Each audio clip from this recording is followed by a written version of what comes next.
We are people advocating cannabis education here at paceradio.net.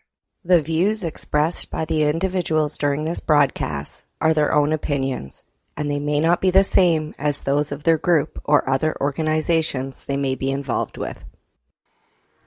Open your eyes.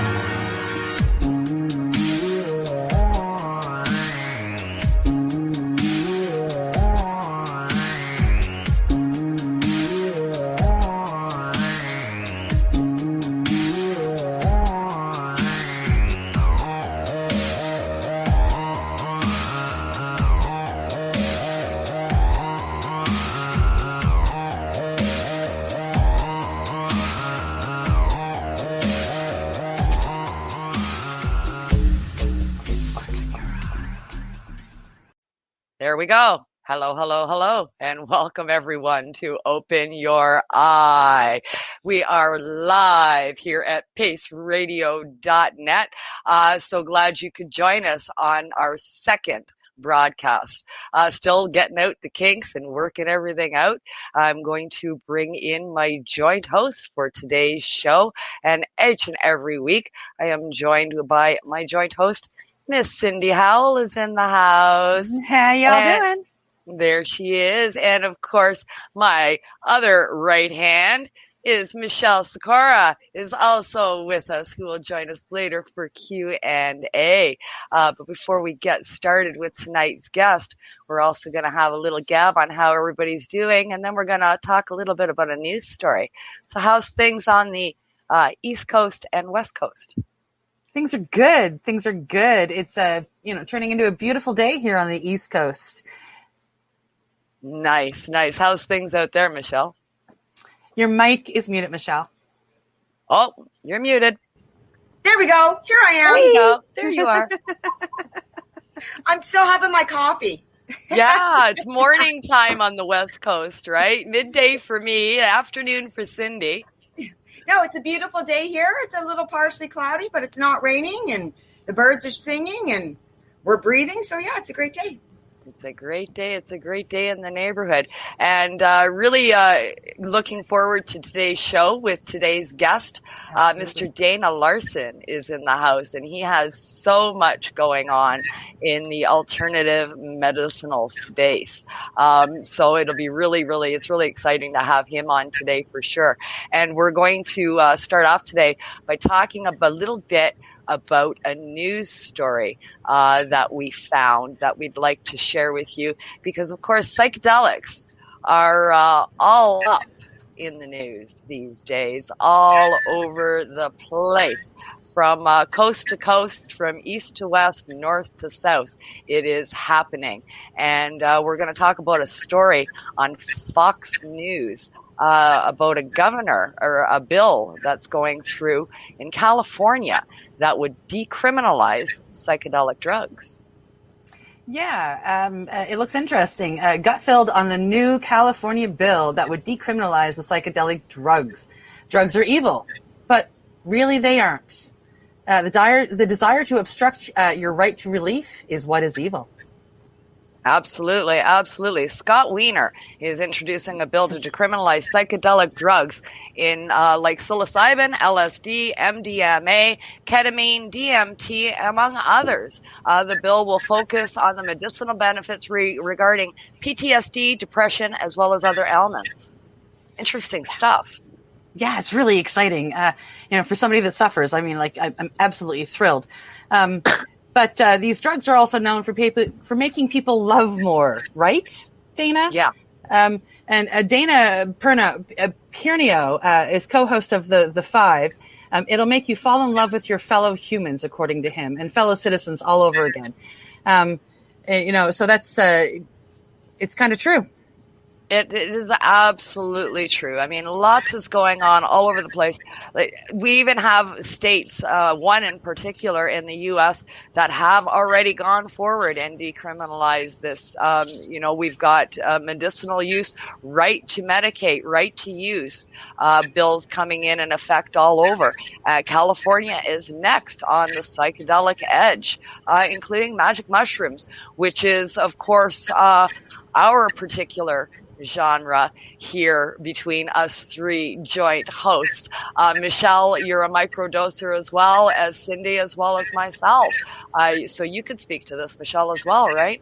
Yes, yeah, they've changed my life dramatically, and we're now helping so many other people, and we just see a difference every day. It's been wonderful. Again, plant medicine. Plant medicine, exactly. Plant medicine. Michigan City has decriminalized magic mushrooms as well as all the other psychedelic plants. So we are seeing people gravitating towards using natural medicines more and more today. Yeah. Yeah, absolutely.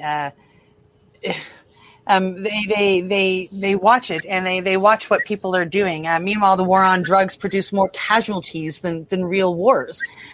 Forcing consumers to purchase drugs on the streets, and that's how people die. Absolutely. And I know our guest is going to have some stuff to say about this. We're going to say goodbye for a few minutes to Michelle, and she will join us again after the break for our audience interactive Q&A. If you do have questions, please chime in on the chat, and Michelle will be monitoring the chat and jotting down any questions that you have, and she will be able to go over those with you all and with Dana after our first break. So we'll be back with you in a few minutes there, Michelle. Great. See you ladies soon. See you soon. All right. And at this time, I would like to introduce today's guest. Mr. Dana Larsen is in the house all the way from Vancouver, BC. Hey, Dana. Hello. How is everybody? Thanks for having me. Thanks for coming on. Yeah, thank you for joining us. Thank you for joining us for sure. Dana, you've got so much going on. You've got to be, I think, the most knowledgeable individual I know when it comes to having a knowledge on a variety, a large base of plant-based medicines, including psychedelics. Yeah, well, I've been learning a lot about coca leaf recently, and there's always so much more to learn. But, I spent a lot of time, obviously, in the cannabis world, and I'm still there. But I've really expanded recently into mushrooms and coca leaf, and I'm working on opium tea and other things. So it's good to, I think, all of these different plants, whether we're talking about peyote cactus or psychedelic mushrooms or cannabis flowers or opium poppies, or they're all sacred, wonderful plants that have a lot of great benefits when used properly. And I'm enjoying learning more and helping to share these plant medicines with the world. Absolutely. The Coca Leaf Cafe. You opened up the Coca Leaf Cafe in October of 2020, so it's fairly new on the scene. But of course, you also have the medicinal mushroom dispensary that you operate. So you're pretty immersed in this space.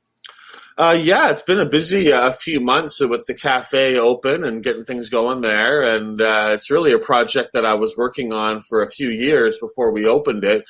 And we're the only place in the Northern Hemisphere that I'm aware of where you can walk in and order a cup of coca tea or buy some coca tea to take home. And we also sell a lot of kratom over the counter as well. And that's a herb people are still learning about, many people, but it's the leaf from a tree from Southeast Asia, and the leaf has sort of opiate-like properties, and it really helps people who are wanting to reduce or eliminate their use of street opiates, and you make a tea out of it, and it can be very beneficial. And making this available, I'm learning how much some people really need this and how beneficial it is to their lives. So I'm really trying to open up the plant space, and we do microdoses in there as well. We'll put a microdose in your coffee if you want, or sell them to you over the counter too, and trying to kind of bring in the microdose dispensary and the Coca Cafe and these other herbs together into one space. Absolutely. It's so amazing. I mean, and the opiate crisis, it's a true epidemic that we're facing, across the planet with opiates, but especially in North America. So plant-based medicines, people are really gravitating in that direction these days, as an alternative and as a way to get off these harsh pharmaceuticals. Yeah, I mean, I believe in a safe supply of heroin or whatever people need, right? Not, not for everybody, especially with opiates. Sometimes just raw opium and that isn't enough. But for a lot of people, it would be. And we don't really offer these milder alternatives, Even when we talk about safe supply, they focus on heroin or the really strongest things and so that should be available if that's what you need. But when we're offering that, we should also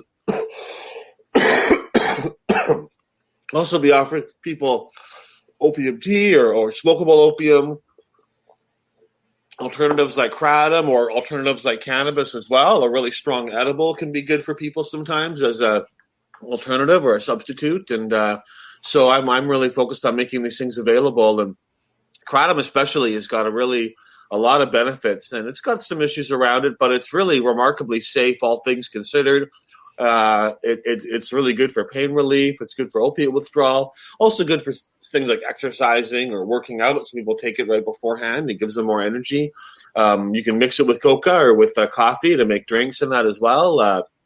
So it's really interesting. And I'm learning a lot this last year as well as I move into beyond cannabis into all these other plant medicines. For sure. I mean, me, myself, I gravitate towards the mushrooms. The mushroom psilocybin really seems to work for me. But the possibilities are almost limitless with the amounts of other plants that are out there that have medicinal properties, and they've been demonized. They've been demonized much the same as cannabis was demonized. People hear coca leaf, and right away they think, oh, cocaine, it's got to be bad. It's bad because it's cocaine. That's what cocaine is made from, therefore it's bad. But that's the same stigma cannabis faces. Well, and cocaine has got a lot of scary connotations to people, but there's a parallel world where coffee got banned and coca tea didn't, and we're all drinking our coca tea, talking about those caffeine addicts and how problematic caffeine is. And, you can buy powdered caffeine in big jars quite easily. And some people do snort caffeine. There's people that are into that. It's not most people don't bother, but there's definitely, you go on Reddit, people are talking about it. There's a culture around that. But it's very rare because if you like caffeine, you just drink a lot of coffee or you have Monster energy drinks and things like that.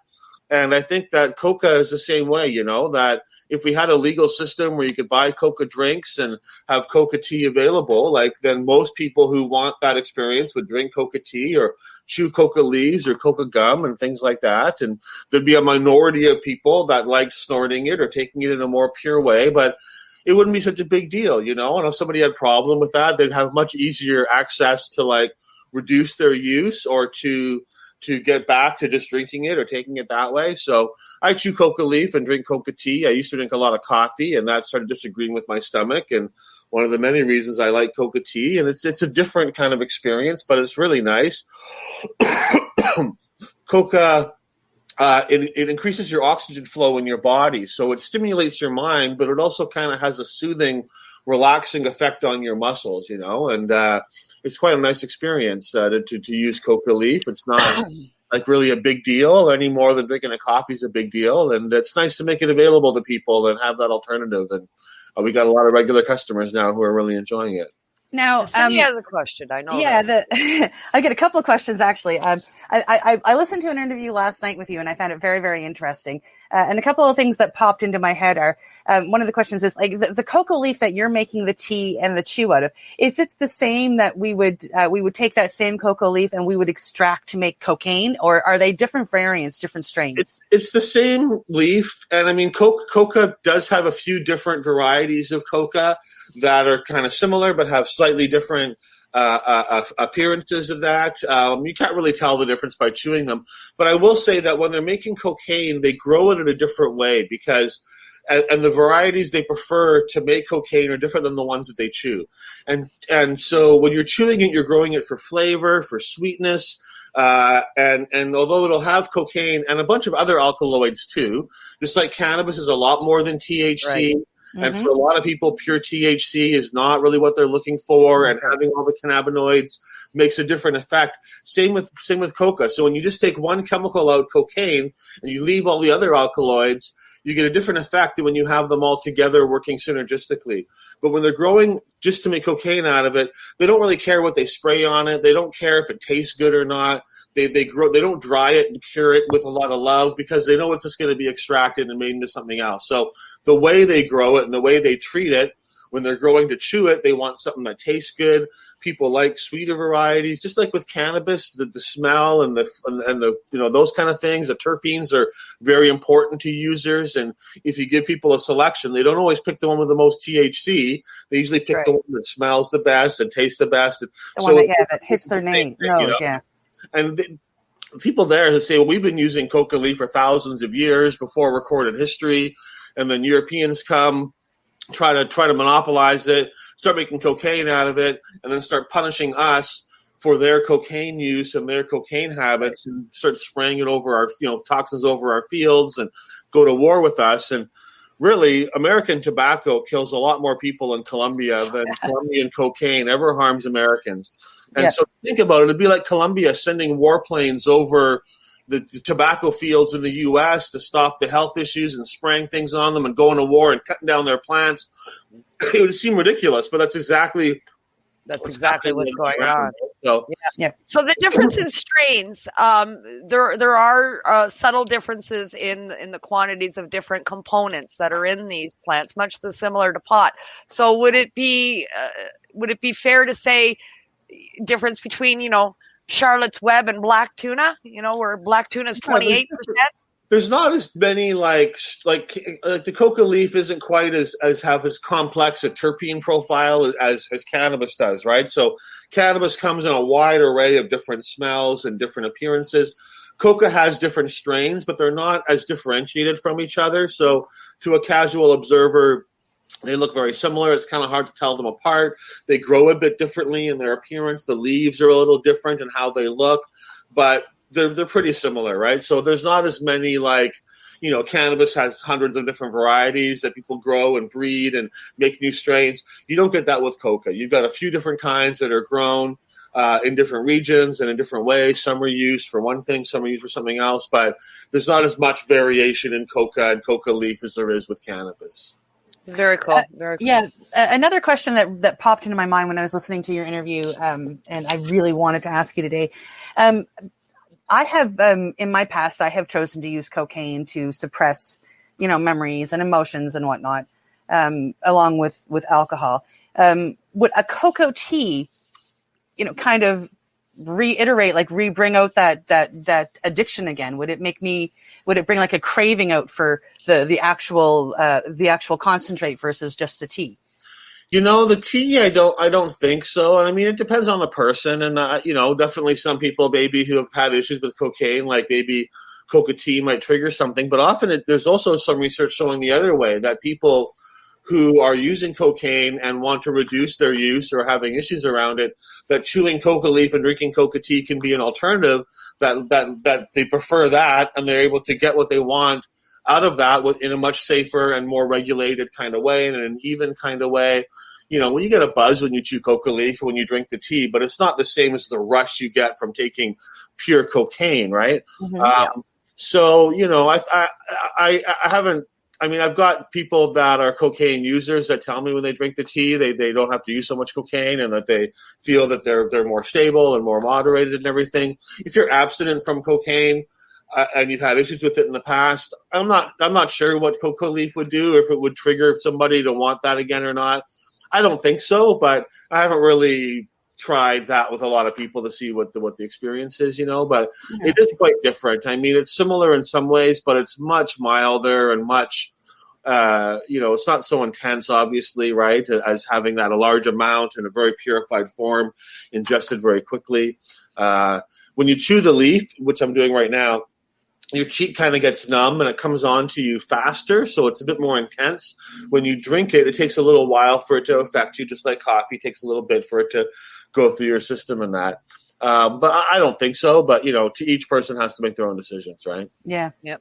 There was something interesting that I learned through researching when you were going to come on tonight. The prohibition of drugs, specifically, the evolution specific to cocaine.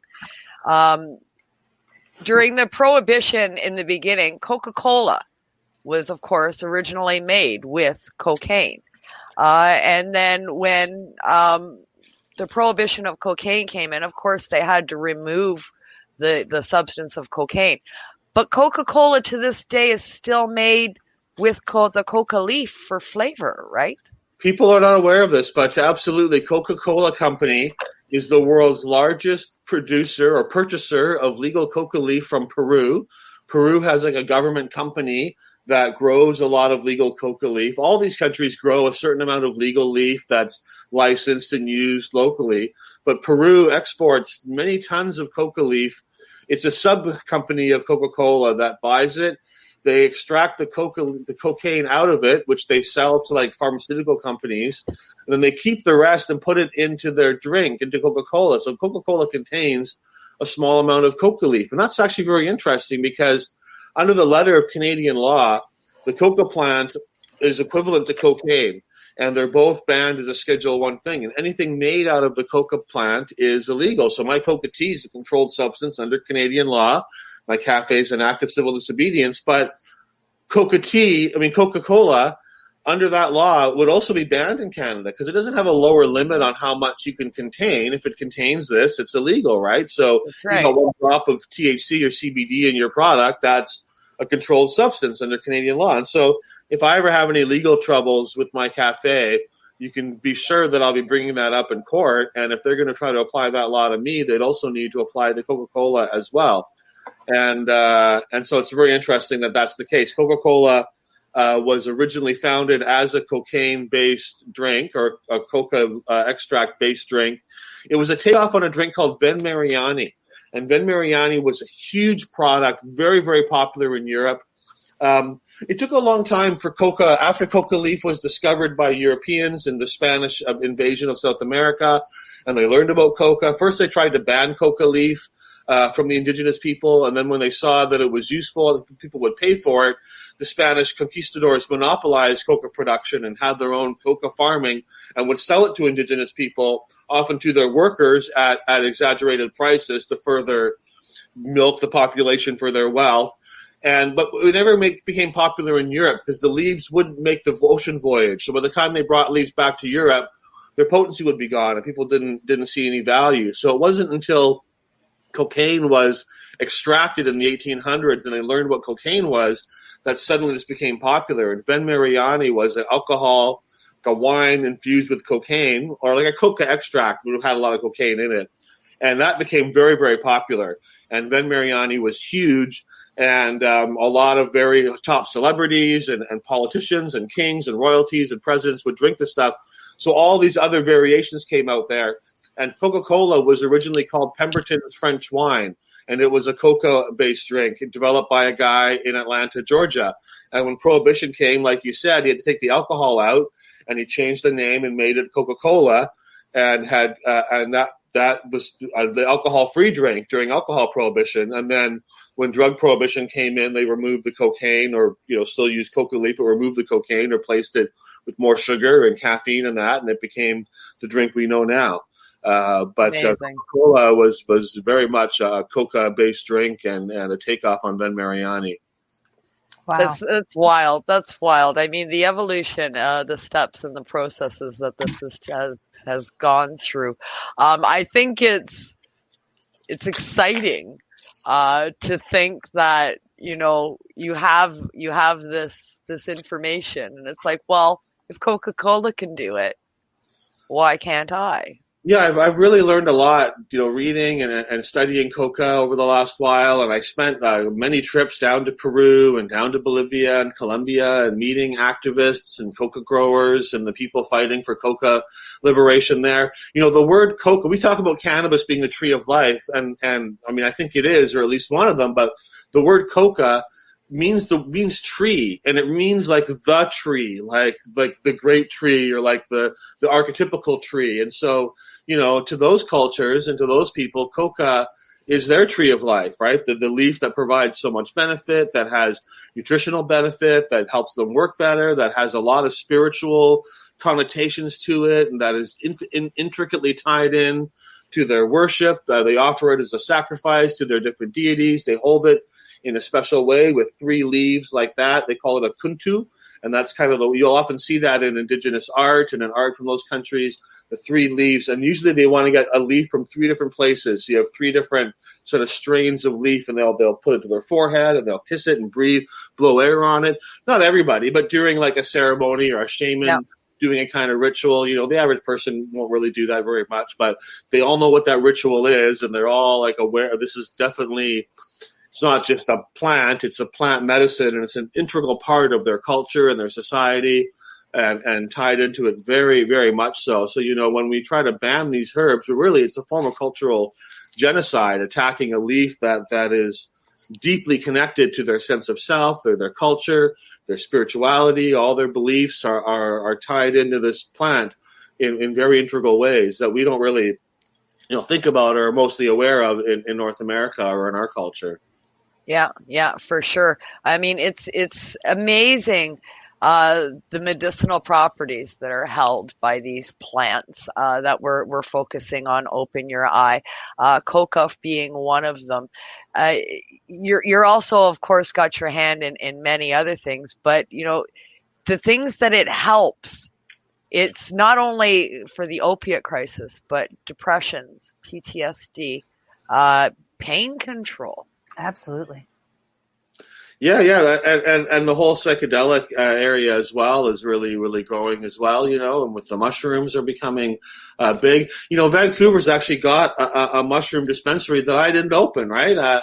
I was the one talking about mushrooms. I opened my online mushroom dispensary, and it got a lot of attention in Vancouver. I said I was going to open a storefront, and it created some controversy and also created a movement in Vancouver to support this idea. When one of the city councillors was against opening a dispensary, the community really came out and rallied behind me, but also just behind the idea that there should be mushroom dispensaries in the city. I didn't get mine open yet, but someone else opened one called Zoomers, and they have a medical process. It's like a cannabis, the early medicinal cannabis dispensaries, and they sell, if you Google Zoomer dispensary Vancouver, they're online.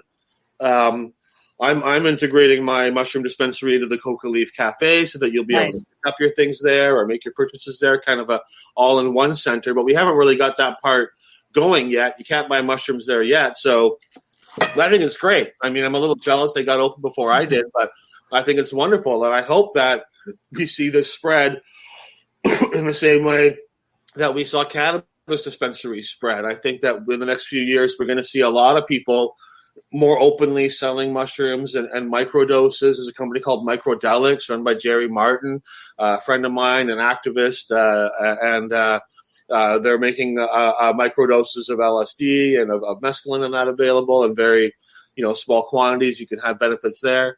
And so I think this is going to be another big revolution and a big step forward. And I think we're seeing the transformation of psychedelics in the same way we did with cannabis, where it gets seen as a medicine that changes the perception of it. And then people start to realize, well, if it's good for that person who's sick, maybe it's also good for that person who's healthy or who doesn't have the same serious issues. We all have some kind of health issues, maybe not as intense as other people. And when it comes to psychedelics, it's the same thing. Well, if it helps that person with their PTSD and their anxiety, well, maybe we've all got a little bit of anxiety, a little bit of these issues, some of us worse than others, but these kind of psychological benefits can really come to anybody. And so I think we're seeing that expansion. And we'll see microdoses, I think, becoming very common in the way that CBD is kind of a breakthrough with cannabis, where people who are very afraid of getting high or afraid of THC, not with any real good reason, but there's definitely people who will just take CBD. And really odd that when you legalize, the biggest expansion is in the mildest, least psychoactive form. Exactly. And I think mushrooms and psychedelics will see the same thing, that a lot of people will want to take a full-on experience, but for a lot of people, just microdosing will be fine. And microdosing, I think, can break through into the mainstream, in a huge way, and reach a lot, of people, and become a very common thing in everybody's bathroom cabinet. Absolutely. I agree 100%, Dana. We didn't, with legalization, as you say, the gravitation didn't go to, the highest potency THC out there for everybody to just, start getting wasted on that. The big expansion has been largely with the senior sect, with the medicinal sect, and people using low dose and high dose CBD for medicinal value. Yep. And I think that's the issue, but like legalization lets people have more access and turns away. Definitely there's a place for incredibly high THC and pure THC. Of course, a lot of benefits for that. But for a lot of people, that's not what they're looking for. And prohibition always drives everything to the strongest form, the most profitable, concentrated form. And legalization does the opposite and leads people to a lot of alternatives and usually to milder forms. So we have legal caffeine, people can snort it if they want to, but those who choose to do so, it's a very small minority because people tend to want to drink coffee and drink tea and things like that. And so all of legalization leads to the opposite of what people expect. If we legalized opiates, I don't think we'd see a huge increase in people injecting heroin.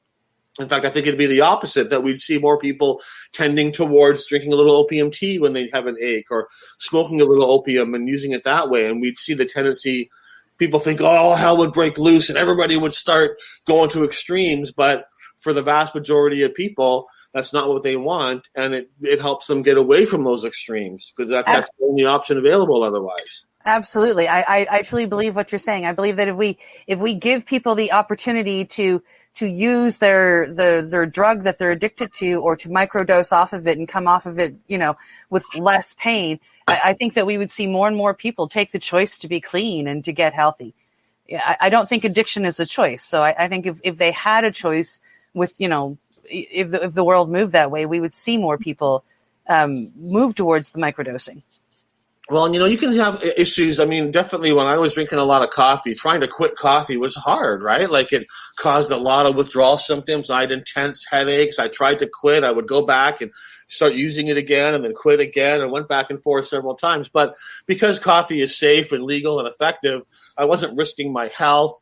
I wasn't stigmatized. No one really cared that I was using or not. It wasn't, and so that all those things around it. If you're using a substance where the only way to get it is on the street, where there's a lot of stigma around using it, where you don't really have milder forms available, it just makes it all more difficult, more complicated, and more harmful in the end. So that's why I'm trying to get these safer versions and teach people that even though we might not see it when you see it on the street or when you see it in a purified form, at its root, all of these things are ultimately plant medicines. It's hard to see it when you're looking at fentanyl or when you're looking at crack or something, but really that's what it is kind of a changed, an altered version of what's really at root a very beneficial sacred substance that's been really transformed and twisted by prohibition into something else. Absolutely. And we've seen this play out with cannabis, we had, 2 years of town halls and roundtables and officials going from coast to coast to coast and talking to the people. And we finally got legalization in this country, and all of the naysayers and the prohibitionists, they were running around screaming, sky's going to fall, people are going to be driving on the sidewalks and killing people and murderers. And, oh my God, everybody's going to be an addict, and the children, what about the children? Oh my God, the children, and here we are 2 years into legalization and none of it played out. Well, and a lot of those people ended up getting into selling marijuana and becoming marijuana profiteers, right? I mean, that's the real irony, is so many people who built their careers and made their lives out of demonizing cannabis and attacking and often acting to imprison cannabis users became cannabis, not activists, but cannabis profiteers and often continued that stuff. Oh, well, the people growing it now are all gangsters, so buy it from me. You can trust me. I'm a former cop. And, That's right. Really terrible kind of behavior. And that's one of the issues that we're seeing around psychedelics now, is that many of the exact same people that got into cannabis in the early days made big companies, made a lot of money selling stocks, but weren't really part of the culture, didn't really care about liberation and access and equality and equity and all the important things around legalization. We're we're seeing those same people getting in the psychedelic world. And I mean, maybe that's part of maybe we need that to get to legalization. There has to be an opportunity for a bunch of people to make a bunch of money for legalization to happen. I don't know, but it's kind of a sad state of affairs. For us, it's about freedom and about people being liberated from prison, about people having the choice of what they put in their bodies and all this kind of stuff. But for a lot of people, it's just an opportunity to replace one kind of prohibition and monopolization with another one, and one where they can cash in, but still kind of keep everybody else from growing and using and really having a truly free market and free access. So it's frustrating to see that happening with psychedelics, but there's still a lot of good things happening in this liberalization and legalization process. Absolutely, absolutely. Well, we are at break time, ladies and gentlemen. It's time to pay some bills.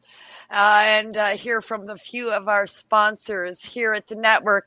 I'm going to pop our guests and joint hosts over into the lobby. You're going to look at a little picture of me instead of me for a moment while I set up our commercial break. And of course, you are listening and watching OYE, Open Your Eye, here on the Pace Radio Network on our brand new platform here on StreamYard, coming at you live today on paceradio.net. Hopefully this works. You're listening to the Pace Radio Network here at paceradio.net. Growing your own vegetables, flowers, or even medicinal plants can be a challenge without the right equipment and proper know-how. At BMA Hydroponics, not only are they your urban horticultural experts and suppliers, but their staff holds the customer's needs paramount to making a sale. Family-owned with decades of experience and knowledge, they offer free advice in person, by phone, or email. BMA Hydroponics wants to ensure you have the advice you need, which is why you'll find tips and tricks on different ways to grow, like wick, ebb and flow, drip, or aeroponic system, as well as other helpful links at bmahydroponics.com. If you can't find what you're looking for, just let them know, and they'll do everything they can to get what you're looking for. At BMA Hydroponics, each staff member also possesses a federal exemptee MMAR license, making their strong suit empathy, experience, and dedication to their customers. Because when you know how to grow, you'll have results that make you proud. BMA Hydroponics in Belleville, Ontario. Visit bmahydroponics.com. CP operates a medicinal cannabis signing clinic. If you want to grow your own medicinal cannabis and are located anywhere in Canada, then I'd like to suggest that you give them a call. They can be reached at 1-613-967-9888. That's 1-613-967-9888. And grow on with CP. Pace Radio is the people advocating cannabis education radio network.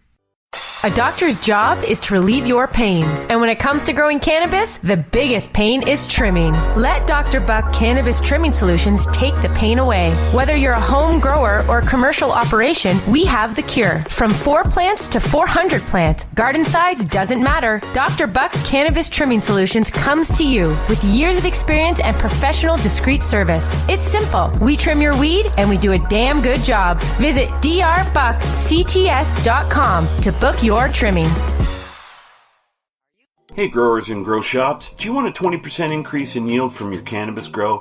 Then you need Calexa nutrients for bigger, better buds. Grow Micro Bloom is a 3-part premium-based nutrient trio specifically formulated to give you bigger, better buds. Win your own sample kit by heading to CalexaNutrients.com and contact us with your name, email, and catchphrase. We will pick one random name on the Pace Radio Facebook page. So remember, check out Calexa Essential Nutrients for bigger, better buds at CalexaNutrients.com. Enjoy the buzz of legalization with Campbellford Lifestyle Shop. From lights to plant nutrients, books, consumption accessories, and more, we've got all your basics to grow or consume cannabis. Visit our info center or take a look at our piercing services and body jewelry, now available in-store through Campbellford Lifestyle Shop, 17 Bridge Street West, Campbellford. The People's Alliance of Cannabis in Canada is an organization working to improve cannabis legalization in Canada. They have a mission and values that includes all Canadians, no matter where they come from. The values are including everyone, as no one should be excluded from participating, equality, diversity, advocacy, along with cannabis education and research, plus industry, safety, and professional standards. If this is an organization that has the same values as you, check them out at People's Alliance of Cannabis in Canada.ca. Once again, People's Alliance of Cannabis in Canada.ca. Check them out.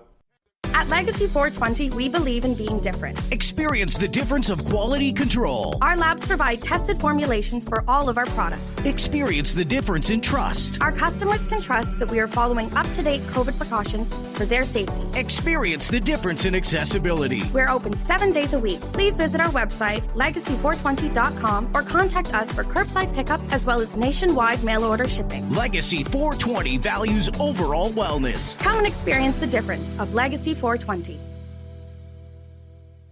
You're listening to the Pace Radio Network here at paceradio.net. Hi. You're frozen. And you're mute. There you are. I see you moving. But you're still muted. We're back, and you caught me in the middle of a dab. You caught me on mute in the middle of a dab. There's my joint host, Miss Cindy Howell. And there is our wonderful guest, Mr. Dana Larsen. It's a learning curve, guys. It's a learning curve. Second show, I'm still working out my bugs here and getting my routine down. Absolutely. So before we went on the break, we talked a lot about the Coca Leaf Cafe. I want to dive in a little bit more on the mushroom side. Now, I know that you do have the online dispensary. Can you tell us more about what you've got going on there? Is there a variety of strains, microdosing, macrodosing? What's happening? I'm just about to expand that, actually. When we started off over about a year and a half ago, and I just was doing microdosing just with one strain, Golden Teacher, offering capsules in a few different strengths, and just kind of testing the waters and seeing how it would go. I require everybody to have some kind of medical documentation, very, very similar to how we did the cannabis dispensary in the beginning, where some people will have a doctor's recommendation, but most people will have a confirmation of diagnosis with the prescription bottle or a letter from their doctor or some kind of thing showing they've got an ailment for which microdoses can help. And we've got quite a few members now and a lot of great stories from people about how microdosing has really impacted their life. I just decided to start with the one strain and the one variety because the vast majority of my clients are not people with a lot of mushroom experience. They really just want to be guided on what to take. They don't necessarily want a lot of options.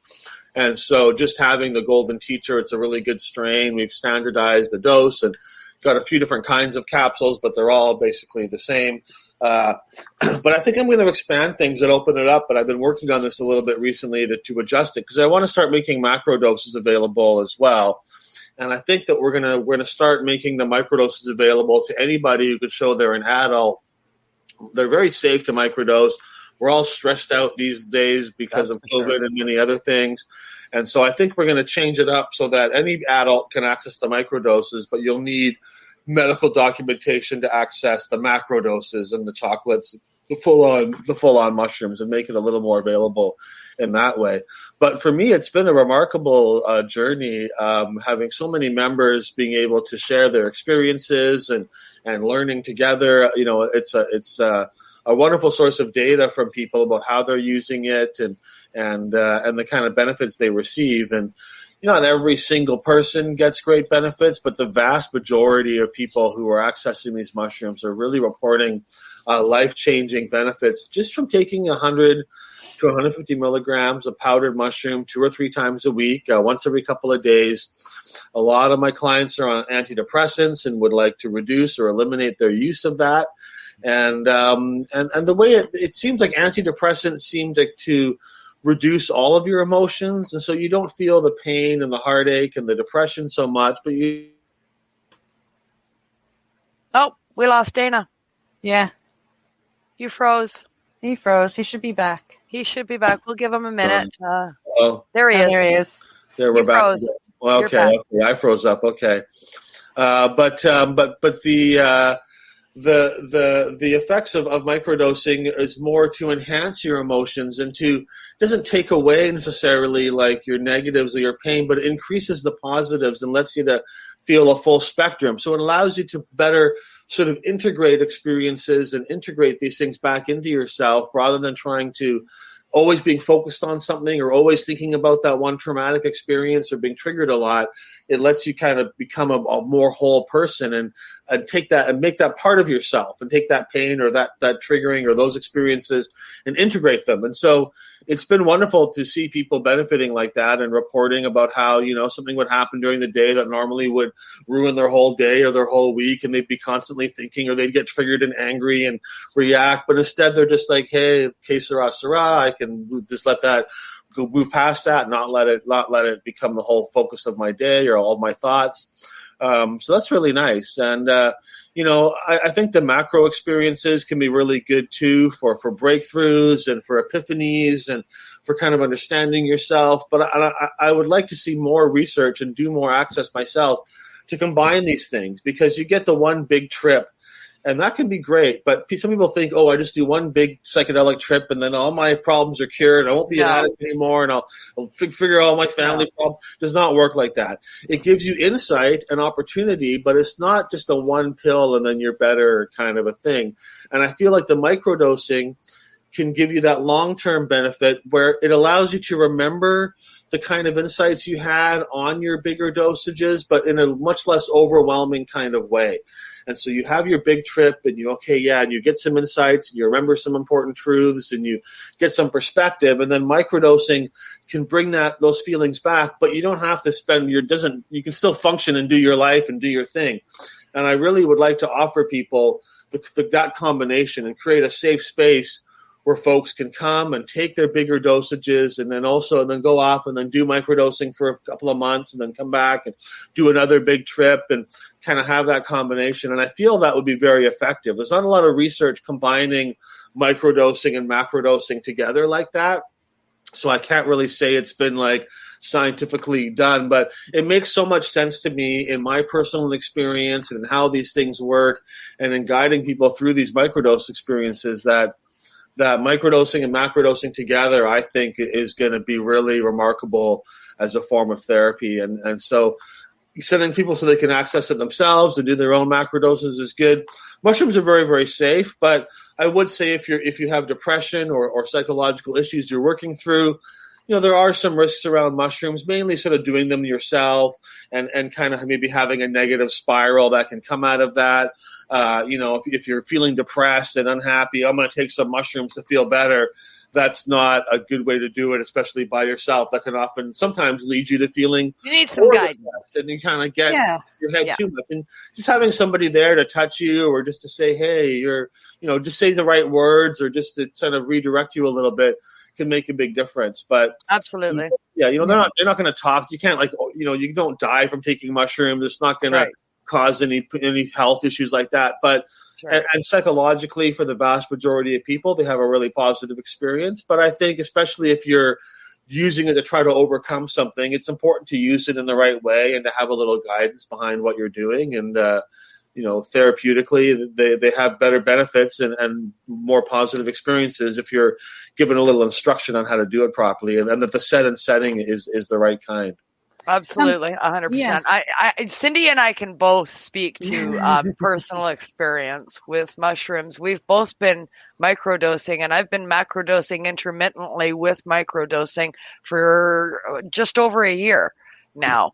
And I can tell you personally, I have noticed a marked difference in my attitude, my demeanor, my personal well-being, my inner strength, all of that, my inner calm, my inner peace has returned. And I was on the roller coaster trip with the pharmaceuticals, and the doctors prescribing hand over fist and take this one, take that one, take the other one, for everything from antidepressants to nerve pills and everything in between.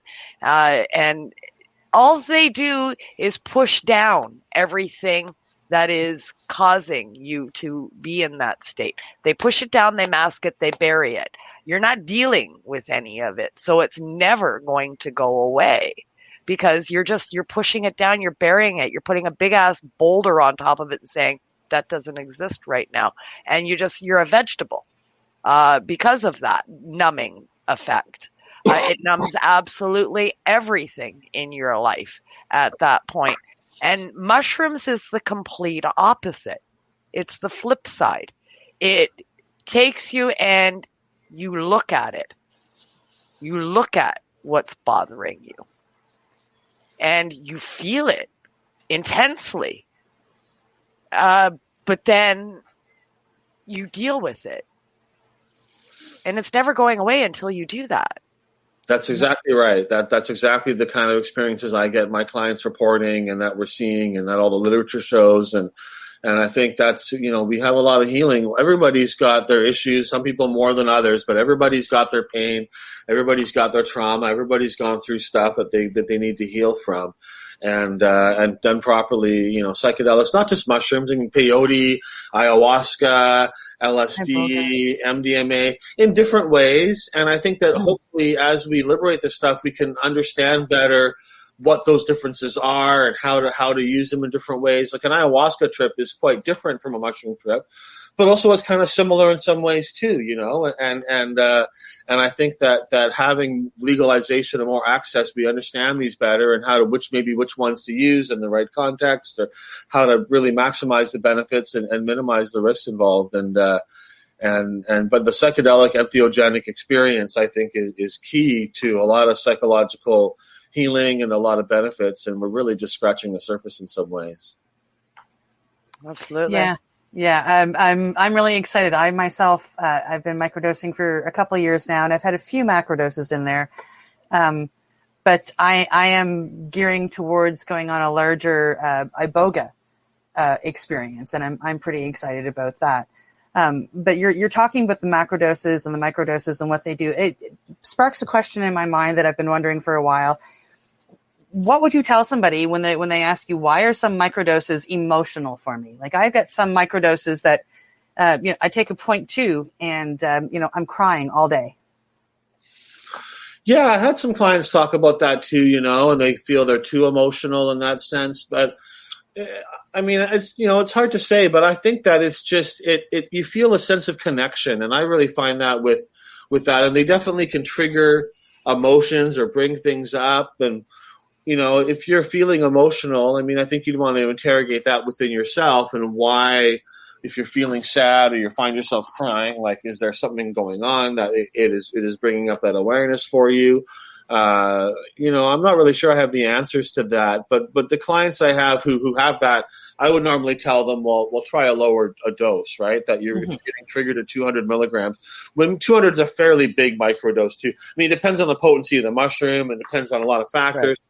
I find with our mushrooms, for most of my clients, between 75 milligrams and 150 is kind of the sweet spot for the most of people. But that's with our strain of mushroom as well, and different strains can vary. So I like to have a real standardized thing.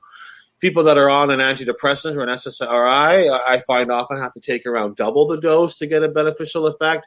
It varies, right? So I have a minority of clients that are using 200, 300. A couple of people take 400 or 500 milligram doses. For most people, that wouldn't be a trip, but that would be like you definitely feel that. But because they're on other things, or just the odd person seems to have different brain chemistry. But I mean, you're not unusual in that. If that's your experience, that sometimes you take these dosages and you find it makes you emotional, or you're crying or feeling in a way that's not functional for your day.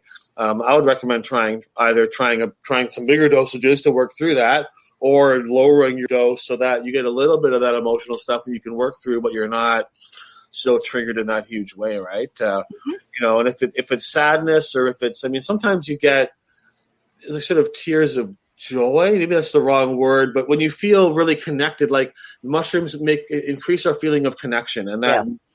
People write to me, I feel like I see a tree and I feel more connected to like other living things, or my pets and other people in my life. I feel more connected. And sometimes that sense of connection can be kind of overwhelming and can produce an emotional response and tears and that kind of stuff. So, it's hard to say specifically to diagnose people, but I would say, try to figure out what's triggering those emotions and to work your way through them, and maybe to reduce your dosage in the immediate thing so that you can do your day, get your benefits out of microdosing, but you're not being emotionally triggered so much. So I would get back on your dosage for some of those. I have found in the past as well, when I have done, not necessarily a macro dose, but not a microdose either, somewhere in between. Yeah. And I'll get that emotion, sort of, when I go to my farm and I'm just standing there and I'm looking at my woods in the middle of a field looking at, and all of a sudden I'm bawling. Just bawling my bloody eyes out, and with a big ass smile on my face, and the tears are just flowing, and I'll look back at it and it's like, you know what? That week I buried a lot of stuff that was bugging me. I was emotional that week, but it's like, nope, keep that down. Don't let that out. Don't let that out. Don't let that out. Don't let that out. And I find when I keep stuff bottled more, I don't let it out.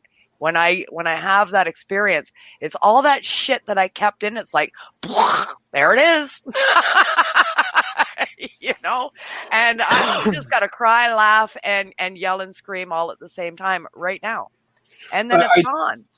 I do find, for people that have reported it to me, they usually find that over time those effects go away, and that they are more emotional in the beginning. Maybe as things are being released, you've got sort of a dam. Maybe some things are coming out, and that they find as they adjust their dose and as they continue to microdose, that they are more the emotions are more integrated, and they're less likely to start crying at inappropriate times or to kind of have that intensity. You kind of get used to it, and I think you release some of that energy as well. Yeah, my microdosing, that doesn't happen. I'm good with my microdosing. I'm level all day. I'm not even high, but I feel good. Yeah, I just feel good. Yeah, a microdose is sort of supposed to be like just at threshold or sub-threshold. So you just feel, that you're aware of. You just feel a little tingle or a little bit. And that, often you shouldn't really be fully conscious. You just have a really good day. There's actually a book about microdosing that we sell called A Really Good Day. And it's about a woman who is very square and then has some issues and starts microdosing, and it's kind of her personal story. And people ask me, what's it like? What am I going to feel like? I'm not sure I feel anything. And I said, it's going to be like a really good day. You should kind of feel like you're positive and your problems aren't really so surmountable, and things just roll off your back a little more. And that's like, you're probably at a good dose level when you're feeling like that. Yeah. Just for our audience out there that are listening, get your questions in. If you have a question for Dana, we're going to get to our Q&A with Dana, and Michelle Sikora will be coming back into the group and joining us for that segment and doing our audience interaction. So if you haven't asked your question in the comments yet, please do so. Michelle is busily jotting all of your comments down and checking out our audience participation feed there.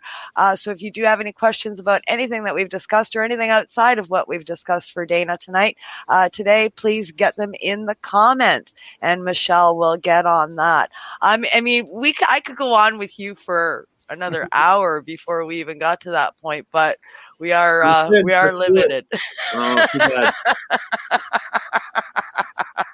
This is such an enticing conversation, but we are a brand new show, and we're not done yet, but we're going to say this in advance. We're going to have you back, Dana. Because, we're going to have to, yeah, we got lots to talk about with you, my friend. So for sure, get your questions into Dana. But yeah, microdosing, it's definitely, it's changed my life. I can attest to that. And that's the reason I did this show. Nice. Well, that's wonderful. Yeah. I thought cannabis changed my life. Now I'm doing this, and it's like, bang, another light came on. Yeah. All of these plant medicines, it's amazing that how simple these things really are. The plants that just grow in the ground, you don't need to do a lot to them to enjoy these wonderful positive experiences. We started selling mushroom kits at our cafe, and I've never grown mushrooms before, and I've done a few batches now, and they're extremely easy to grow. You can get quite a big stack of mushrooms with relatively little effort, and it's a lot of fun growing them as well. And I saw the picture. It was like 28 grams or some bloody thing. From one of our kits, you can get about 2 ounces or more out of the kit. And we've got a few different strains. We've got the Golden Teacher. We also do an African one, and then also Penis Envy. I've never said the word penis in my workplace so much in my life. But it's a wonderful strain. I see why they call it that, because the Golden Teachers have one look to them, but the Penis Envy ones are these very thick, big stalks and these big heads on them, and they've got a very phallic kind of look to them as they grow just before they come up. But yeah, it's just amazing that these things that are so easy to grow, that really should be free or very, very cheap, and are so beneficial. It's really, nature provides so much, and the humans do so much effort to cut ourselves or to cut others off from these kind of things, or to become intermediaries. So you want that natural plant, well, you get it from me, and I'm going to charge you a lot of money. And if anyone else tries to grow it themselves, we're going to shut that down, right? And that I don't want to see that happening to mushrooms, as it's happened in some ways to cannabis. These things should be quite cheap and affordable, really. Absolutely. And produce your own. Growing your own mushrooms is very easy. Making your own microdoses, all you need is a scale, and you can measure out your own dosages quite easily, right? And so, ultimately, that for me, that's what it's about. When I start my businesses, I want to make a profit and I want to do things, but in a way, I really want to set an example for others for these to be everywhere, and ultimately to liberate these things and drive prices down and make them more accessible and more easy to grow yourself and all of those things. And mushrooms are like way easier to grow than cannabis is, way faster and way, way simpler, really, in so many ways. Yeah, absolutely. Absolutely. I've seen some pictures of some of the crops that are coming off of people growing from there was one, it was like 28 grams and it was one mushroom or something. And it was, we had that one huge one that came off. Yeah, it was awesome. I think, they dry down about 90%. So if you have a 50-gram mushroom, you'll get about 5 dried grams out of it. But no, we're actually going to have a mushroom cam going in our cafe because we have live kits, so we get them going, and we've got them now every 2 weeks. We put a new one up, so we'll have them in different phases of their display. And I'm going to get in the next couple of weeks, we're going to have a mushroom cam in there on our website, so you can see the mushrooms.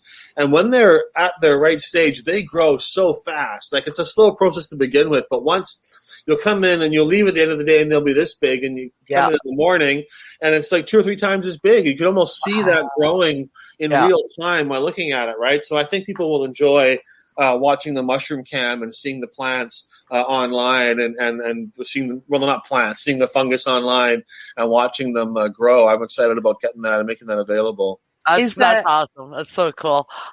We grow as well, and I know at harvest time when it's like they're almost ready, you've got to be in that room 3-4 times a day. Wow. Because when they're ready like right fucking now. Yeah, it's a fairly short. They're still good. It's not the end of the world, but ideally, you will have there's a fairly short window time when they're at their maximum. Just as the heads are breaking away from the stalk, they have like a veil there, and just before or just after that veil breaks, that's it. It's kind of their peak time. But if you miss that, you still get some great mushrooms, right? But that's if you want to really. You want the peak performance. It's just when that veil comes away and it's just breaking and there's lines all through it and it's separating.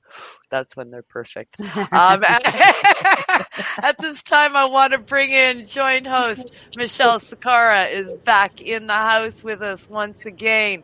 Going to join us for the show. Good to see you. Good to see you as well. Good to see you. So we've got East Coast, Middle Canada, well, not quite Middle Canada, I guess Atlantic Coast, East Coast, and 2 of us from here from BC. I'm just writing down this quick question here that got in. So we do have... You got to mute the other feed. Oh, hang on. Because we're getting reverb. Can you hear me now? Is that better? Yeah. Okay. I'm going to hang this one up. Okay. And hang that one up. Hang that up.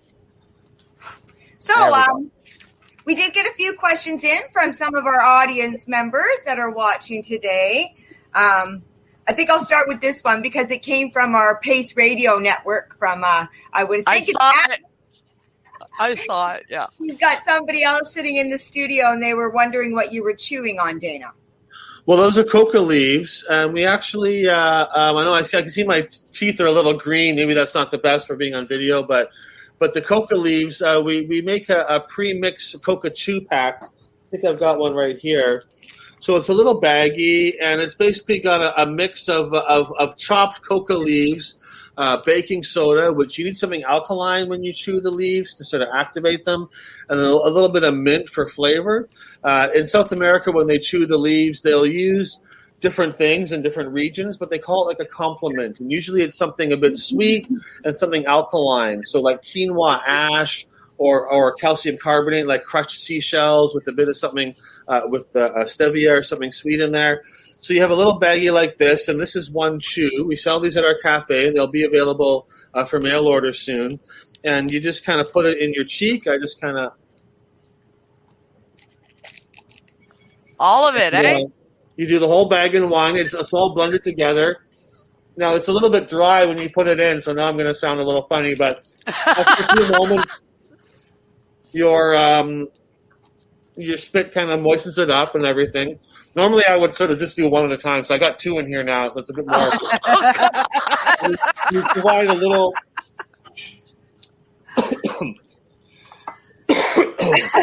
Now you got me coughing.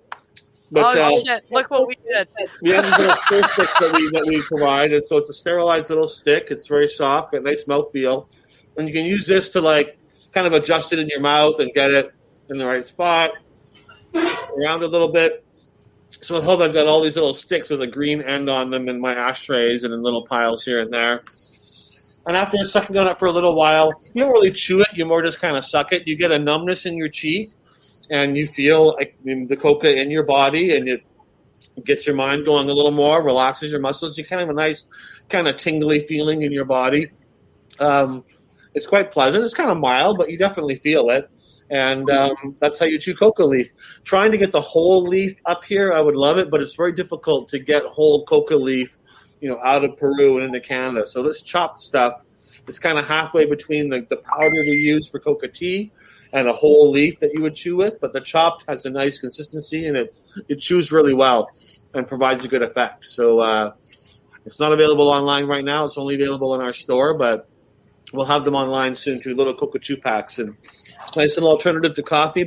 And it does make your teeth a bit green and your lips a bit green, but you know what? We're all normally wearing masks these days, so that's right. No one's going to be knowing what you're chewing on or what your lips look like. And but they don't know if it's gum or coca. So how long do the effects of that last for, like in that one dosage? About half an hour or so. You'll feel the effect afterwards. But the coca chew itself, it'll produce a numbness. And after about 20 minutes, half an hour, you're kind of done. You can spit it out. You can just drink some water and swallow it if you want. If I chew like 3 or 4 in the evening when I'm home working or whatever, in the morning my cheek will still be kind of tingly, so I'll still feel a bit of that numbness and tingliness the next day. So that lasts a little longer.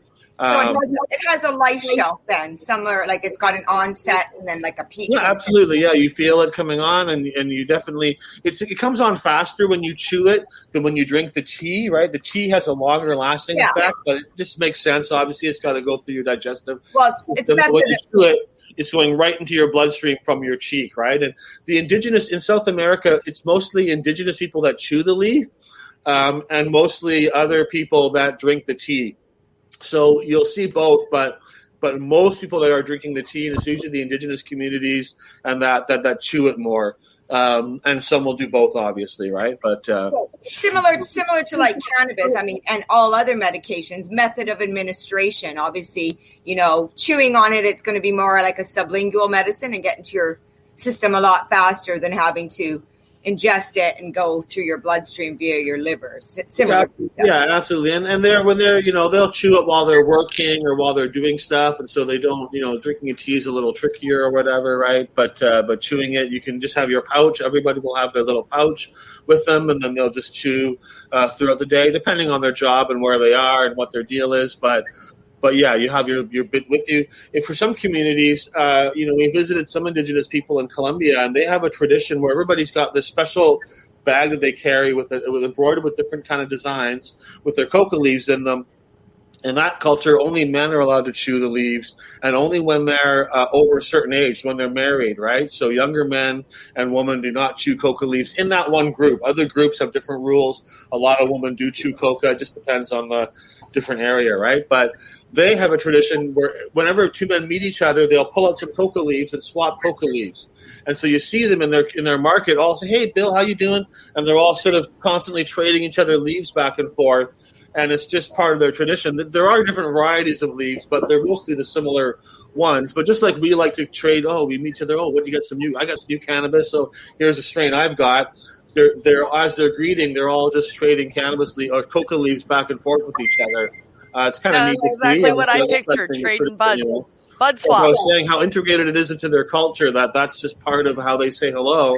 Those groups is by trading coca leaves back and forth. Nice. Nice. So we had another Ginger Chase has asked, is there a safe and effective way to microdose?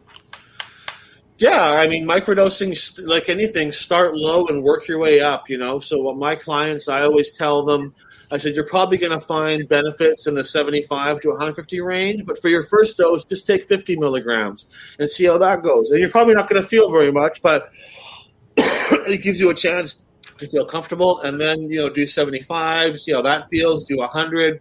If you work up in small amounts, if you have experience with tripping on mushrooms, then microdosing is not really, you can feel more comfortable than pushing your dosage around because you know what to expect. But if you're nervous about being too high and are cautious, then just work up in small amounts. Don't be in a rush, and within a couple of weeks, you'll find the effect you're looking for. And if you just do it in small amounts, then if you take too much and, I feel a little bit too tingly today or a little bit too trippy, that's fine. You're not going to be overwhelmed and suddenly hallucinating, and you're just going to feel a little bit odd. And if you feel a bit odd that you don't like it, then just next time reduce your dose a little bit and you're in your sweet spot. So also microdosing is kind of inherently like anti-addictive because you can't take it every day. You lose the effect. You have to have breaks. So I tell my clients just twice a week. You can do it once every 3 days, but if you make it twice a week, maybe Mondays and Thursdays or something, then it's easy if you want to adjust the dose to do that. Okay, my day off from work is Saturday, so that's the day I adjust my dose on when I feel comfortable until I get used to it. So it creates a more even rhythm of a schedule. But once every 3 days, some people do dosage where they do dose like 3 or 4 days in a row and then take a couple of days off. So if my clients want to do that, that's fine. I don't really encourage that. But if you take it every single day for more than a week, the effects are drastically diminished. And so it is kind of self-regulating like that. You need these breaks in there. And I also tell people after a couple of months, take a break for a week or two and see how you feel. Like after 3 or 4 months, stop using for a while and see, because ultimately, unlike antidepressants, which you often do for years and years, with microdosing, most people don't just keep microdosing twice a week for like years. They'll do it for a few months and maybe once a year or once in a while or seasonally in the fall when there's less sun and they get more stressed out. But usually after a while, the benefits are integrated into yourself and they produce a change that is more long lasting. And so the goal, it's not really to get off mushrooms, because if you benefit and you want to use them for years, go ahead. But the goal is to heal, not so much to make you dependent on something for your emotional stability. So they're very safe like that. Yeah, I know that from my own experience too. Yeah. Like we've been microdosing for about 3 years, and we'll go off and on every once in a while, and I can almost feel it in my body when it's time to start microdosing again. But about 2 months ago, I thought, I'm just going to do my regular microdose, and by then I was up to about 0.3 of a gram, and I did my regular microdose, and I don't think I needed it because I actually got really, I felt like high from it. And when you're microdosing for medical purposes, that's not necessarily what you're looking for, correct? You're not supposed to necessarily feel that high from the dosage. You're supposed to. I mean, there's no wrong way to do it. Yeah, definitely. Usually you're kind of seeking just barely some threshold or at threshold. But, if you need more of an effect, nothing wrong with that. Taking a half gram or a third of a gram or something. But, yeah, that's a bigger dose. Most of my people around 100 milligrams is where they're at. Yeah. I know for sure, like when I'm on about 16, 18 months with microdosing now. And I'll take a break for a month where right now I'm on twice a week. I do every 3 days, sometimes every 4 days. So it averages out to twice a week. Excuse me. And I'll take a break for a month. And really, I've gotten busy. It's like, oh shit, I forgot to do it. Now I'm on the wrong day. I can't do it today. I got to wait till now. And then I forget again. And then I forget again. And it's like, holy shit, it's been a month. Well, you know what? I've been okay and I didn't need it. So I guess maybe that's why I forgot, because I wasn't looking for it, right? And then I'll say, well, maybe I'm good. But then in a week or two, I find I'm getting bitchy. I'm down. Oh, I don't want to get up today. Oh, I don't feel like it. It's like, go do your microdose.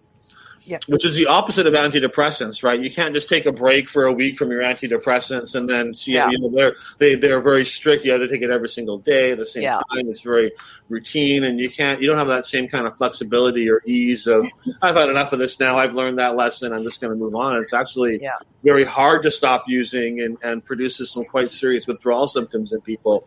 So I love microdosing for that. One of many reasons, but just the way it's self-regulating when you take them. I have a question for you, bringing up pharmaceuticals. Like I do a lot of plant medicine myself, and I know for people, one thing I caution all of our clients is when they're looking for alternatives to pharmaceuticals for antidepressants. Like I make a St. John's wort tea that we grow. And I know people can't take St. John's wort if they're using pharmaceuticals at the same time. So what is the difference between that and somebody starting to microdose with psilocybins while they're taking antidepressants? Is there? Well, I do provide people, like when they become a member, I have a list that I send them of like, if you're on these things, you know, lithium. I mean, even the ones that are risky are pretty safe, but there are stuff in the literature about lithium and psilocybin being risky to combine. There's a few other things that are counterindicated. With antidepressants, it's not so much that there's going to be harm involved. It's more just that they mute the effects. So you need a bigger dose. And so usually I find people who are on SSRIs or SNRIs or that kind of category of antidepressants, usually they end up taking about double the dose. And ideally, they can then, as they reduce their use of antidepressants, if that's their goal, which often it is, if they can reduce the use of antidepressants with the microdosing, then over time they could also reduce their microdose level as well.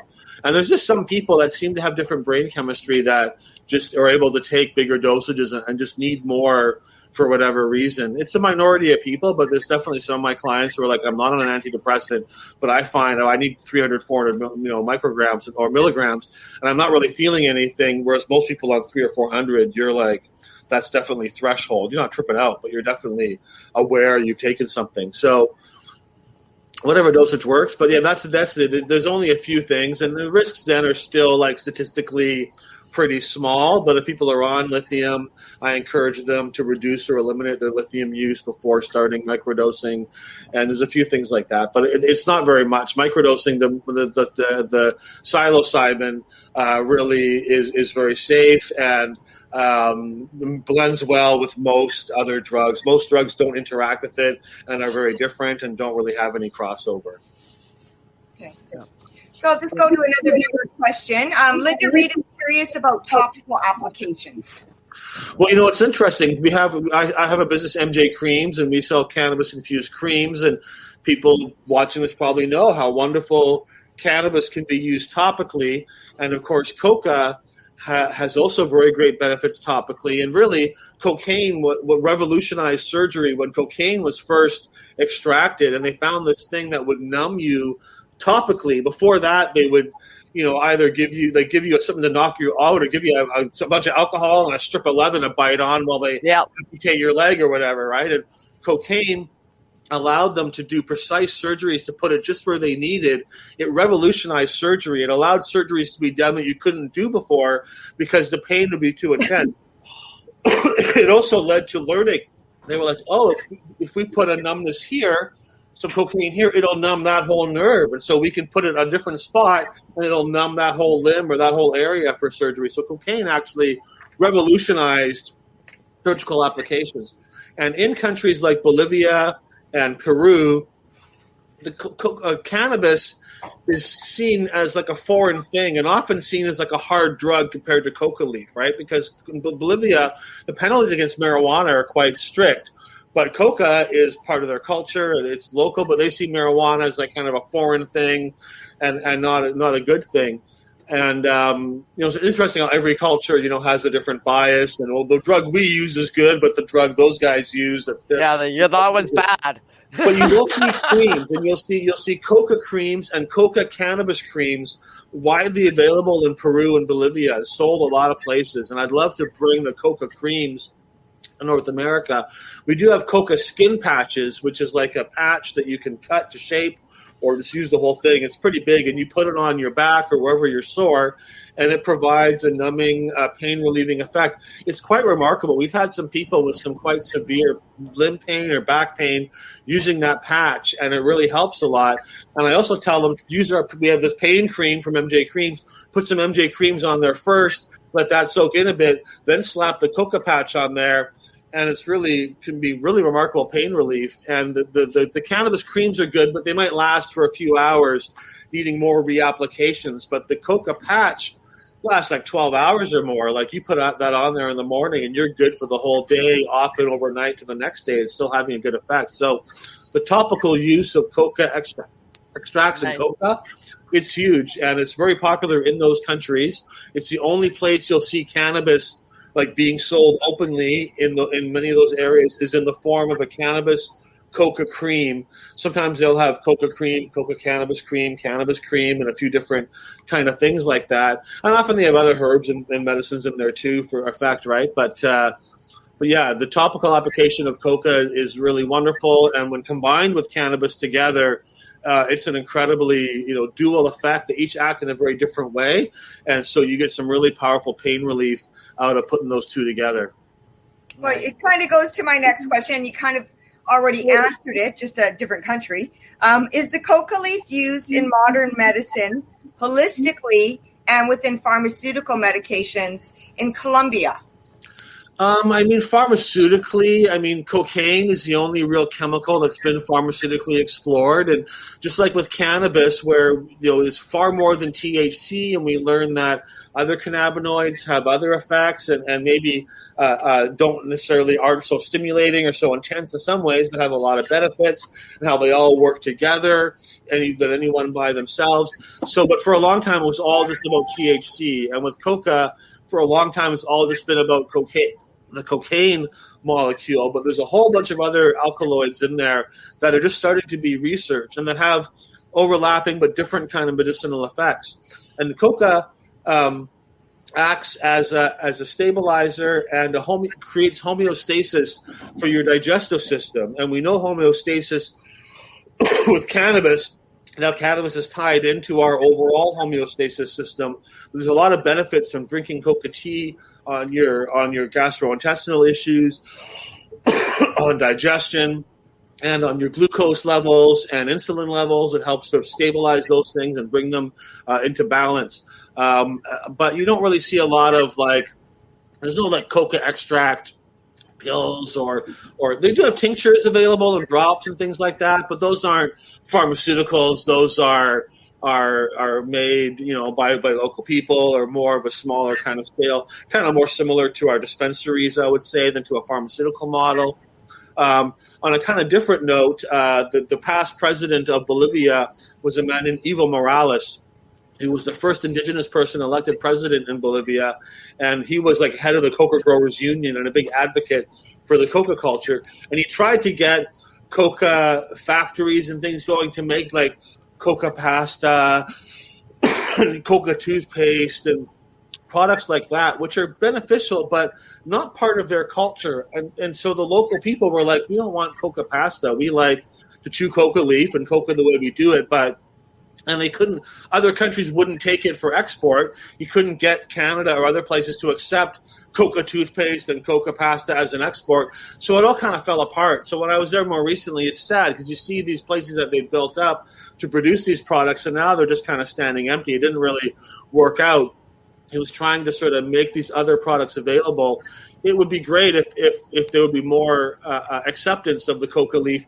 And people there asked me, there was a vote a few years ago about coca, and Canada was against it and against Bolivia. Could you get Canada to be on support that? Because it would really help us here in our efforts to get coca normalized if Canada would back us up on these international treaties to change the wording and to allow coca leaf and recognize it as a cultural thing for these people.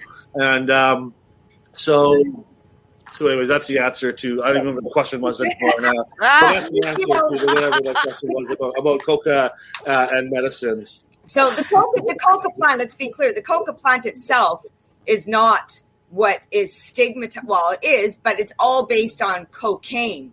And the extraction method. And if you know how cocaine is extracted, they use bleach and they soak it in bleach and gasoline for days and days. And exactly. So it's not necessarily the coca plant that should be demonized, because it's a plant given to us by God and Mother Nature, just like the cannabis plant. But these are all plants, right? Exactly. That's all plants, herbs, or fungi. These are all natural. If people want pure cocaine, they should be able to have that. But I also feel that in a world where coca was properly integrated, that cocaine would probably be as popular as pure caffeine is, which is that there's certainly a subset of people that want that, but it's widely used.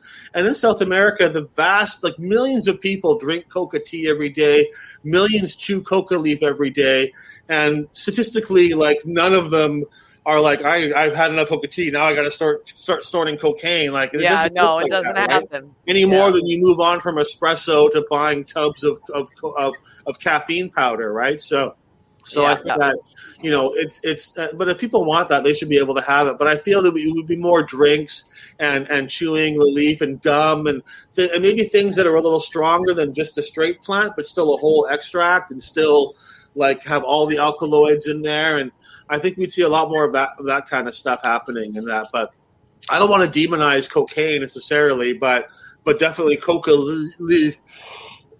And for a lot of people, pure THC can be too much, can be very unpleasant, and can have issues around it as well. And I'm not against pure THC or anything, but for the vast majority of people, they don't really want that. They want to use it in a different kind of way.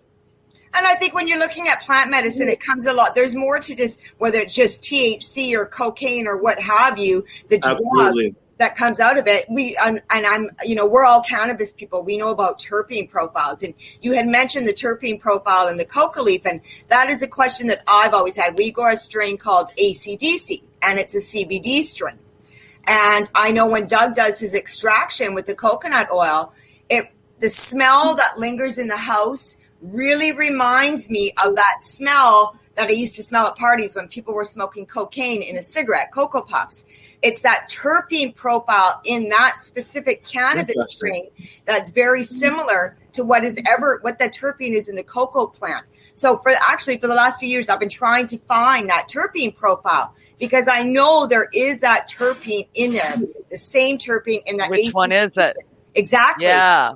It smells like sweet buttered corn. I know the smell I know the exact smell you're referring to. I think we all do.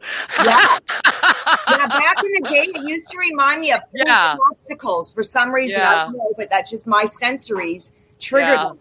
You always knew when somebody sparked a Cocoa Puff, for sure. Right. Unmistakable. Yeah, and it gives me flashbacks every time Doug's doing the extraction with the ACDC, and that house, the whole house smells like that. Yeah. That's really interesting. The cannabis is amazing at the wide variety of terpenes and scents it can produce. It can mimic so many, or have the same scent as so many other different flavors. It's really remarkable. Yeah, so we got a couple more questions. Mike Powell is in Ontario, and he's asking, do you offer consulting services for others wanting to open a psilocybin dispensary? Remembering that he is in Ontario and the laws may be different, but I think the laws regarding that were a federal issue.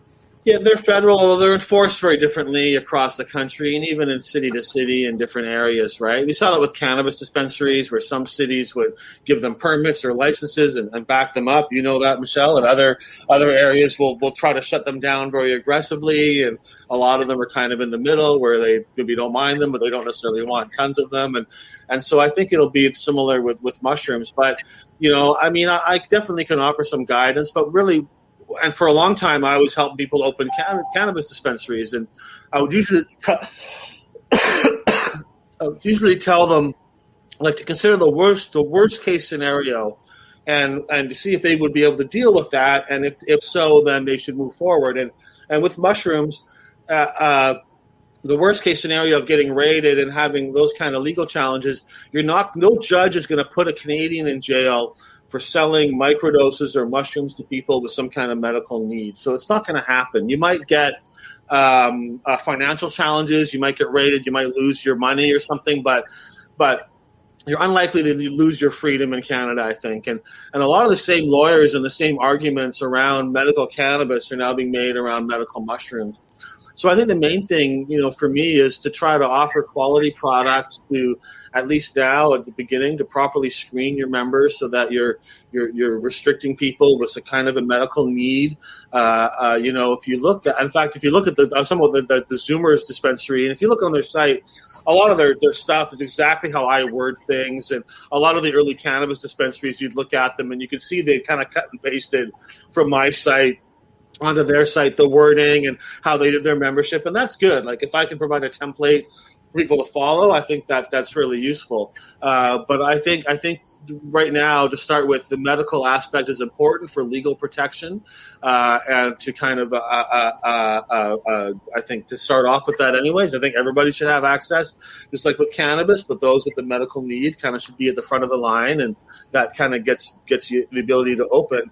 I think just making sure you provide a quality product and that you're standardized, right? So if someone's taking a capsule of my microdose, that you're able to make sure they get the same effect and the same dosage. When you're dealing with organic things, that can be a little tricky. It's not, insurmountable, but it is something that's important to make sure it's reliable like that. So, to be brave, to pick your area correctly, and to be willing to take a certain amount of risk involved. We know some areas, as we know, would get raided for having head shops, and opening a head shop in some cities was a big challenge. Right. Maybe still is, right? So it really depends on your local area. And it doesn't mean you shouldn't do it, even if you're in an area where there's more risk, but you should be aware of the risks involved. And if you can deal with the worst case scenario, if you don't mind risking losing some money, then I think it's definitely worthwhile. And I think there's the ability to have like a profitable business that does good in the community, that helps people get access to these important medicines. And if you're dealing with macro dosages and stuff, I think it's just important to teach people, or at least give them some guidance if they're going to take it on their own. Larger doses of mushrooms are very safe, but if you're dealing with emotional or depression or anxiety or PTSD issues, and you take a bunch of mushrooms by yourself in the wrong headspace, that can lead to a very negative experience. So I think just having the right contacts, being aware of what you're doing, I think is important to guide people like that. But otherwise, it's not really that difficult, to set up something like this. And I encourage people to do that in their own communities. Absolutely. Michelle, I'm going to leave it to you for like the final 2 or 3 questions, whatever you've got left. I'm going to stop my camera for a minute and do some technical stuff in the background while you ladies wrap up the Q&A, and I'll be back in a minute. All right, Kim. Thank you. So, yeah, I just pretty much got one more question here for you, Dana. It came from Linda Reed, and she was asking, can anyone order a mushroom grow kit, or do you need a medical license? No, I'll sell the mushroom grow kits to anybody because I don't require any kind of medical thing for that. And I figure if you make the effort of growing it yourself, and we're only really selling you the spores and everything, so I feel pretty safe and comfortable making those available to everybody. I keep saying they're going to be online soon, and we're going to have them available by mail order soon. Our website's cocaleafcafe.com, but they're not there yet. But it's like $130. You can get at least 2 ounces out of it.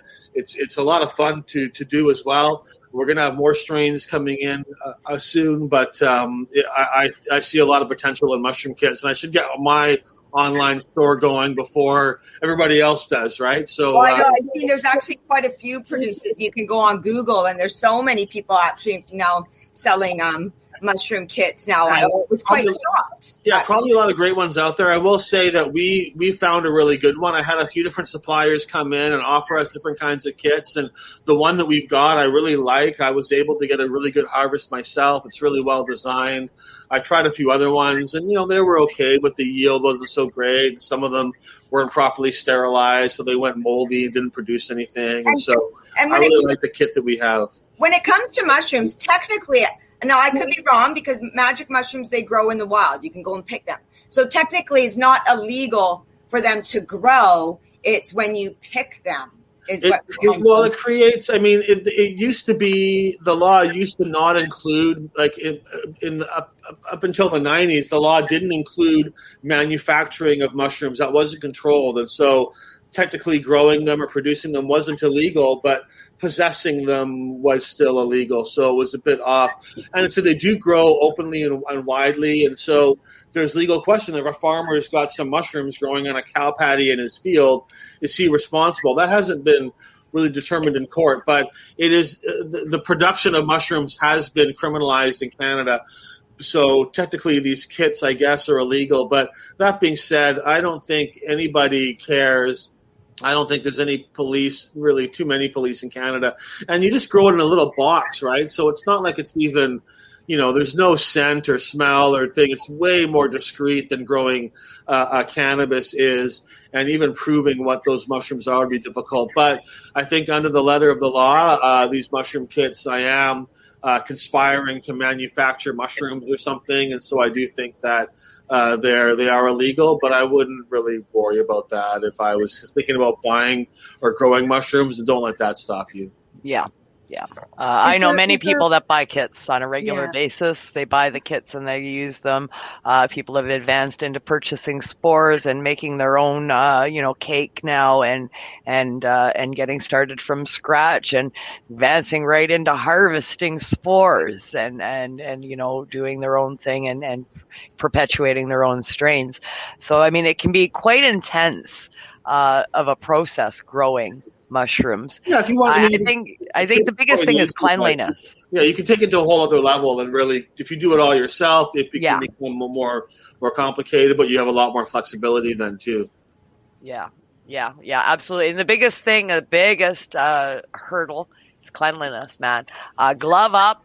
Alcohol, everything, everything's got to be cleaner than clean, sterile. I mean, cleaner than your local hospital. Nothing in there.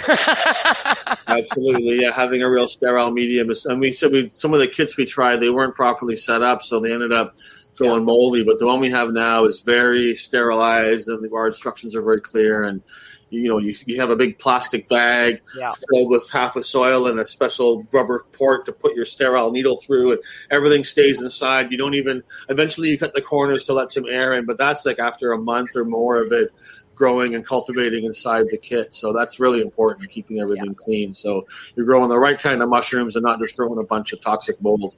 Yeah, that's right. Cleaner than clean. Absolutely. Did we get all our Q&A done? Yes, we did. Awesome. Thank you so much, Michelle. I mean, Dana, we got to have you back. We went almost twice as long as we were supposed to go, and we still just scratched the surface. So we're definitely going to be contacting you for a reappearance, and we'll move on to other topics under the same umbrella of this space, because it is it's extremely interesting stuff. Well, thanks so much for having me. And I didn't realize I didn't know how long the show was supposed to be, so I didn't know we're gone over the time. But you asked me one question, and I'll talk for 20 minutes. So I've always got a lot of stuff I've been learning recently too, and I want to share. Yeah, we're playing with the space still. We're still playing around with how long we figured it would be. We're already pretty much going to be doubling what our initial take was on how long these shows were going to last. So, I mean, that just shows the interest from audiences as well. I mean, they're being well received, and the topic is always engaging, especially when Dana Larsen's in the house. Oh, thank you so much. Yeah, absolutely. Thank you to all of our listeners for tuning in again this week to Open Your Eye, our brand new show here on the Pace Radio Network, coming to you live on StreamYard with a simulcast on our Pace Radio Network on Facebook, as well as Open Your Eye on Facebook and on YouTube as well.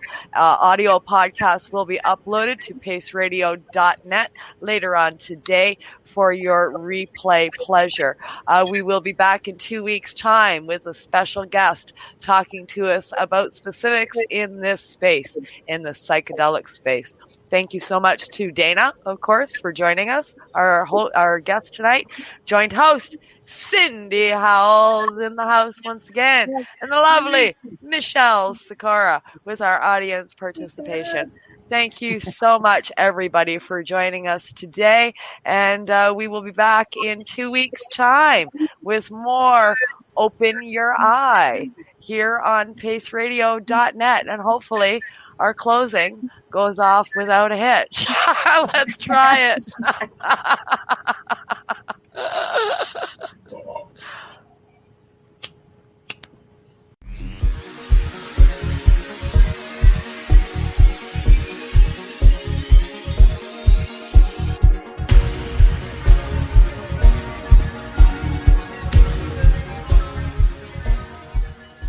The opinions of the individuals during this broadcast are their own and may not be the opinions of their group or other organizations they may be involved with. You're listening to the Pace Radio Network here at paceradio.net. At Legacy 420, we believe in being different. Experience the difference of quality control. Our labs provide tested formulations for all of our products. Experience the difference in trust. Our customers can trust that we are following up-to-date COVID precautions for their safety. Experience the difference in accessibility. We're open 7 days a week. Please visit our website, legacy420.com, or contact us for curbside pickup as well as nationwide mail order shipping. Legacy 420 values overall wellness. Come and experience the difference of Legacy 420. Enjoy the buzz of legalization with Campbellford Lifestyle Shop. From lights to plant nutrients, books, consumption accessories, and more, we've got all your basics to grow or consume cannabis. Visit our info center or take a look at our piercing services and body jewelry, now available in-store through Campbellford Lifestyle Shop, 17 Bridge Street West, Campbellford. What do you find at paceradio.net? People advocating cannabis education. The People Advocating Cannabis Education Radio Network provides its listeners with news, information, and a place to be heard. This is done with a twice-weekly broadcast of the Reefer Reporters and by providing cannabis advocates a place to be heard through Cannabis and Coffee to Marijuana and the award-winning Pace Radio Show. Catch it all here at paceradio.net. A doctor's job is to relieve your pains. And when it comes to growing cannabis, the biggest pain is trimming. Let Dr. Buck Cannabis Trimming Solutions take the pain away. Whether you're a home grower or a commercial operation, we have the cure. From 4 plants to 400 plants, garden size doesn't matter. Dr. Buck Cannabis Trimming Solutions comes to you with years of experience and professional discreet service. It's simple. We trim your weed and we do a damn good job. Visit drbuckcts.com to book your trimming. Hey growers and grow shops, do you want a 20% increase in yield from your cannabis grow? Then you need Calexa nutrients for bigger, better buds. Grow Micro Bloom is a 3-part premium-based nutrient trio specifically formulated to give you bigger, better buds. Win your own sample kit by heading to CalexaNutrients.com and contact us with your name, email, and catchphrase. We will pick one random name on the Pace Radio Facebook page. So remember, check out Calexa Essential Nutrients for bigger, better buds at CalexaNutrients.com. What is the People Advocating Cannabis Education Radio Network? It's a network of people advocating cannabis education. CP operates a medicinal cannabis signing clinic. If you want to grow your own medicinal cannabis and are located anywhere in Canada, then I'd like to suggest that you give them a call. They can be reached at 1-613-967-9888. That's 1-613-967-9888, and grow on with CP. Who has huge buds? You do. If you shop at BMA Hydroponics, attend one of BMA's educational seminars and learn the secrets of growing, harvesting, processing, and consuming quality cannabis and cannabis products. Learn how to make better extracts, edibles, and medicinal creams at prices you can afford. Visit BMA Hydroponics at 404 Maitland Drive, Belleville, or call 613-967-9888. The only way to go. We are people advocating cannabis education here at paceradio.net.